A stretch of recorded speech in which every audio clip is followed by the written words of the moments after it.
লাইফে সুখী হতে বেশি কিছুর প্রয়োজন নেই। জীবনে প্রত্যাশার পরিমাণটা একটু কমিয়ে দিন। অল্পে তুষ্ট থাকুন, মনটা ফুরফুরে থাকবে। ডিপ্রেশন থেকেও অনেকাংশেই বেঁচে যাবেন ইনশাআল্লাহ।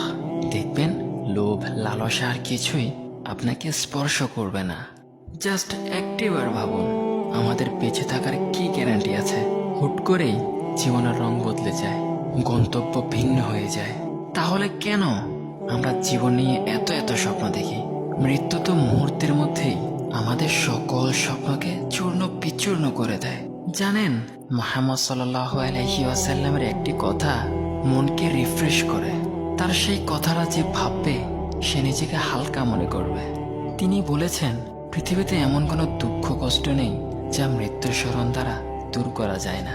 অর্থাৎ যত বড় দুঃখ আর কষ্টই হোক না কেন, যখন মনের গভীর থেকে উপলব্ধির সাথে মৃত্যুর বাস্তবতাটা নিয়ে চিন্তা করবেন, তখন আর কোনো দুঃখ কষ্টেই আপনি ভেঙে পড়বেন না। কারণ মৃত্যুর চেয়ে বড় বিপদ আর কিছুই নেই, অথচ সেটি যে কোনো মুহূর্তেই চলে আসতে পারে। কিন্তু আমি আপনাদেরকে বলছি না যে মৃত্যুর ভয়ে জীবনটাকে শুকনো করে ফেলুন। তবে দুঃখ কষ্টকে হালকা করতে, আখিরাতের মোটিভেশন পেতে মৃত্যুকে স্মরণ করতেই হবে। তবেই তো আমরা পাপ থেকে বেঁচে থাকতে পারবো, রবের সান্নিধ্যে যেতে পারবো।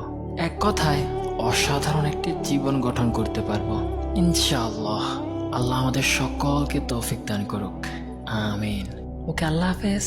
আসসালামু আলাইকুম রহমতুল্লাহ।